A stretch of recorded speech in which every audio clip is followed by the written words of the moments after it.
Merci, Monsieur le Préfet, pour cette présentation très exhaustive. Je suis certain que les commissaires vont avoir beaucoup de questions à vous poser, mais nous allons commencer par les questionnements de Monsieur le rapporteur. Merci, Monsieur le Président. Monsieur le Préfet, à travers toutes ces auditions, nous voyons bien l'ampleur du sujet que nous traitons. Et donc, je concentrerai cette première série de questions sur la notion d'ordre public et les questions de prévention, sachant que je fais l'impasse, mais mes collègues sans doute auront des questions et le cas échéant, si le chronomètre nous le permet, j'y reviendrai, sur les opérations de maintien de l'ordre en elles-mêmes par lesquelles vous venez de conclure. Une première remarque, une première question générale sur la notion d'ordre public. Lorsqu'il est venu devant cette commission mardi, le ministre de l'Intérieur a en particulier cité le préfet Maurice Grimaud, qui fut un de vos illustres prédécesseurs.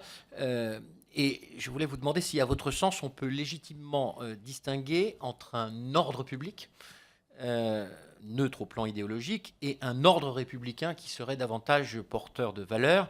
Et dans ces cas-là, comment pourrait-on caractériser cet ordre républicain? Ça, c'était la question générale. Une question plus juridique. Vous avez évoqué dans votre intervention la multiplication et la recrudescence du nombre de manifestations dites inopinées, en particulier pour nous dire que vous souhaitiez qu'il y ait une obligation de concertation préalable qui soit inscrite dans le cadre juridique. Par ailleurs, les dispositions du Code de sécurité intérieure suggèrent qu'une manifestation ne bascule pas automatiquement dans le régime de l'attroupement du seul fait qu'elle serait interdite ou non déclarée. Il faut pour cela un trouble ou un risque de trouble à l'ordre public. Est-ce que vous considérez que ce dispositif est une faiblesse ou au contraire est-il adapté au principe de liberté qui gouverne notre société? Voilà, ça c'est pour les questions relatives à la notion générale d'ordre public. Sur la question de la prévention, vous avez insisté sur l'importance de cet aspect dans le travail qui est mené sous votre autorité. La préservation de l'ordre public commence par le dialogue et la coopération en amont entre les organisateurs d'une manifestation et l'autorité investie des pouvoirs de police ainsi que les forces de l'ordre, donc en l'occurrence pour la capitale vous-même.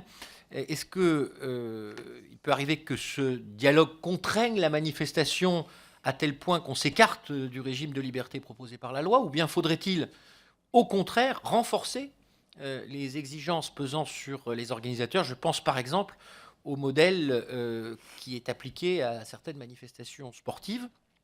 Je voulais savoir aussi si vous rencontriez des difficultés particulières avec certaines catégories d'organisateurs. Il est de coutume de dire qu'il y aurait une perte de savoir-faire de la part des organisateurs réguliers ou classiques en matière de manifestation, et puis surtout une absence de volonté de faire de la part, je ne dirais pas d'organisateurs, mais d'initiateurs d'autres types de manifestations moins classiques. Qu'est-ce que vous pouvez nous dire en termes de diagnostic sur ces questions?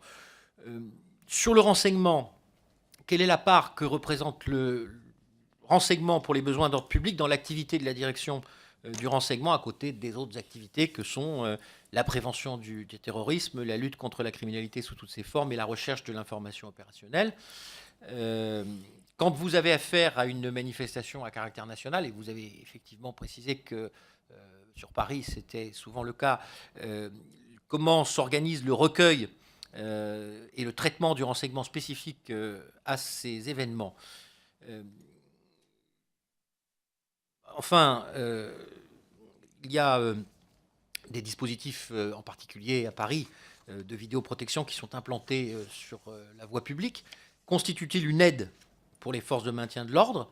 J'allais dire une aide au moment de la manifestation et postérieurement à la manifestation quand elle a fait l'objet de débordements.